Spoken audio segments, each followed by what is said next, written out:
Okay, welcome back to members of 121 Community Church in Grapevine, Texas, and our ongoing study in existentialism in the novel by Reine entitled She Died, Then Showed Me. We're going to take a look at Chapter 6, a very powerful Chapter 6.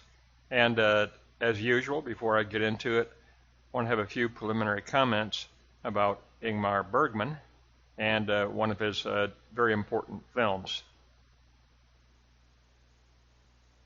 This time, I want to talk about Bergman's film Cries and Whispers. And it was one of his later films, and it was basically done as a play in 3 acts. And the 3 acts were Adoration, Act 1, Crucifixion, Act 2, Resurrection, Act 3. And Crucifixion involved the tortured death of an individual, and they would die by asphyxiation.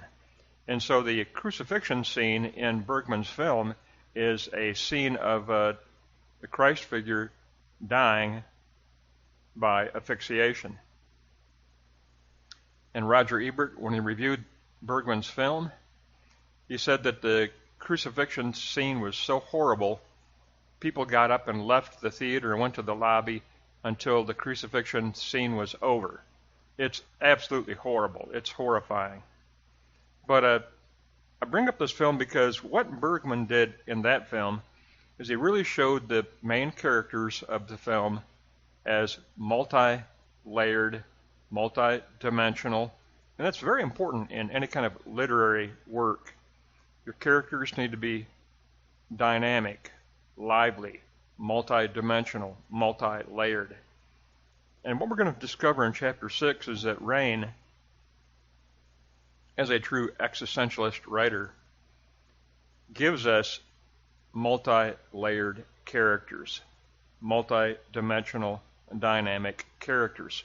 And you have to have that in any serious literary work.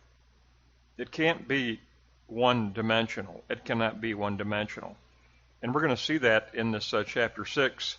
We've already discovered some things in Chapter 5 about, remember, Sorensen in the beginning of the novel was depicted as kind of a egoistic and extravagant.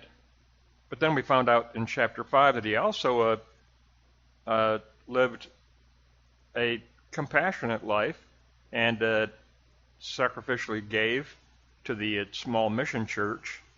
He was a part of that. So the characters in this novel are never simplistic. They're never one-dimensional. Anyway, I wanted to mention Bergman because, like Bergman, Reine has very dynamic, very multi-dimensional characters that we can really look at as genuine. We can relate to them because their complicated lives reflect true, complicated living.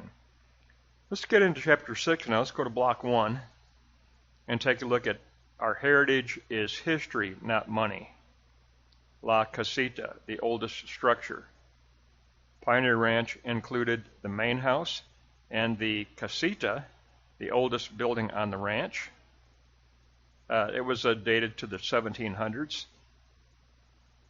Tansy greeted Peyton and retrieved the 5 garlands of dried chili peppers. Laley then retrieved 3 thick sandwiches from the fridge, and her and Peyton walked out toward Scarborough, the foreman. The 3 discussed the possibility of a hunt to raise money and using the casita for premium accommodations. And then the 3 of them headed over to the casita to check it out. The old 1700 building on the property.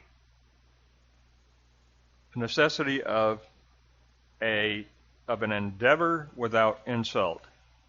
The casita was built with limestone and sandstone and decorated inside with Navajo accessories.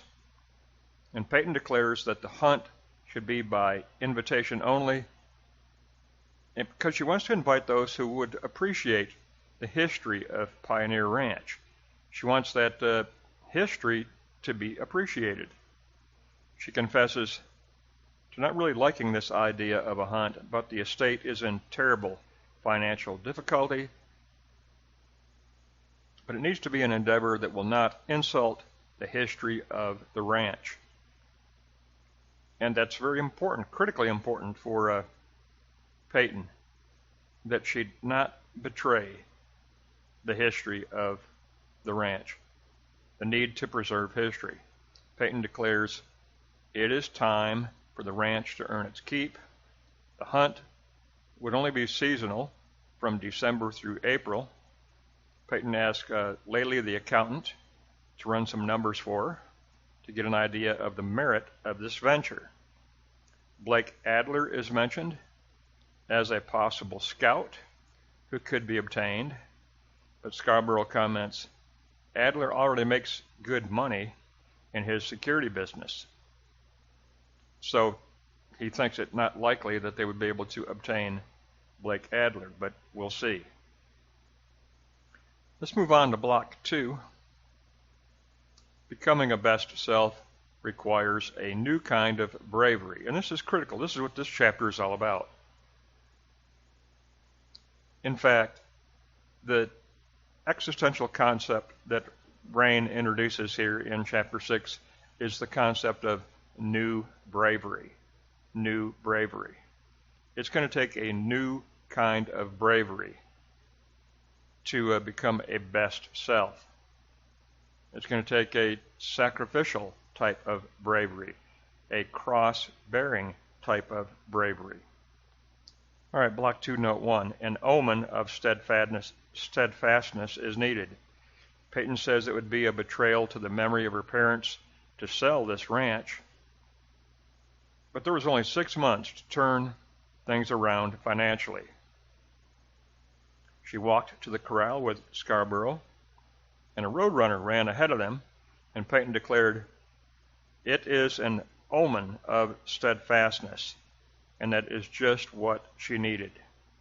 Next, Scarborough tells Peyton that 2 new yearlings have been delivered. They were healthy, but they were undernourished. They needed TLC, tender loving care. Healthy but underfed. The yearlings were an Appaloosa and a paint horse. Scarborough tells Peyton that her father bought them to rescue them. Again, see how we get the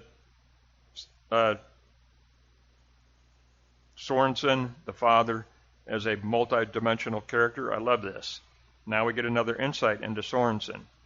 He bought these horses to rescue them. Peyton tells Coda that he can name the paint horse, and he declares, how about Broco? And then the horse nods in approval. I love that little insert into the novel. And then the horse nods in approval. Peyton concludes, we are Pioneer Ranch for pioneers, but everything is complicated. Life is complicated. She's being forced into a compromise here. She doesn't really want to do this, but the ranch has to be rescued financially, and she has to do this. So it's something she regrets, but it must be done. Okay, let's go to Block 2, Note 3. Everything is complicated. Peyton surveys the land. This land needs guardians, but nothing comes without sacrifice. There you go. There's that new bravery. Nothing comes without sacrifice. Scarborough reminds Peyton, you once raced a horse bareback at the rodeo, and you have not had to have that kind of bravery for quite a while. But Scarborough realizes that it's going to take a new kind of bravery to move forward.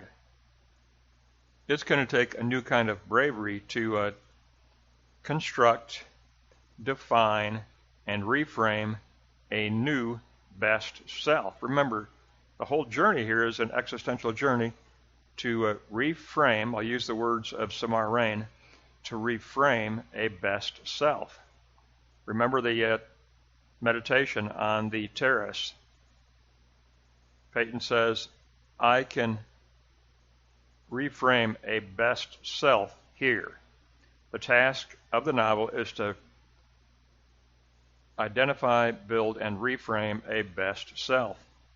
And it's going to take courage. It's going to take a new kind of bravery.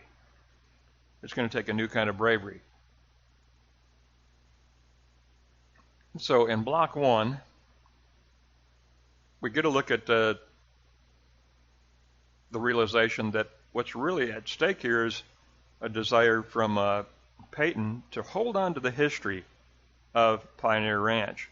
The history is important. The oldest structure is important. The integrity of the history of the ranch is important. She does not want to compromise that historical record. It's not about money. Money, yes, she needs money. The financial situation has to be turned around. But ultimately, life on Pioneer Ranch is not about money for Peyton. It's about constructing a new best self. And that means to still remain true to your own history and true to the history of Pioneer Ranch. It's not about money ultimately. Yes, there is a task ahead of becoming financially capable, but the quest is not about money. The quest is about history, and the quest is about especially existential self-identity. This whole novel is about existential self-identity. On block 2, we understand that in the previous lesson, it's going to take new understanding. It's going to take determined free will. That's the previous lesson. And she took that first step of understanding. She took that first step of free will. It's also going to take, in block 2, a new kind of bravery. A new kind of bravery. And maybe it's going to be comparable to riding that horse bareback, without a bit, without a saddle, but just having to risk everything and take that challenge. It's going to take a new kind of bravery. So block 1 and 2 get us in the right direction here. So let's go to block 3 and ask a question. Are you living a life of new bravery? Remember, in chapter 5, the author asked the reader to participate in that step into the eternal. Remember, chapter 5 was that transition into the realm of the eternal. It was that transition into the realm of the poor mission church and sacrificial giving and loving and tasting the sacramental bread of life, participating in that poor mission church. But now we're talking about a new kind of bravery. And that participation means that the reader gets questioned again. Are you living a life of new bravery? New bravery has 4 aspects. Endeavor without insult. We sometimes must do what we don't necessarily want to do. Peyton doesn't necessarily want to have a hunt and have a money-making venture, but new bravery accepts these challenges while remaining faithful to our true self and faithful to our true convictions, and I can add to that, and to our true history. Steadfastness. A new bravery remains steadfast, determined not to betray those we love or the history, the memory of those we love. She does not want to betray the memory of her mother. She does not want to betray the memory of her father. Everything is complicated. Life is complicated. Peyton, Harlow, and Sorensen are all multi-layered characters in the same way that Bergman did. Any simplistic judgment is wrong.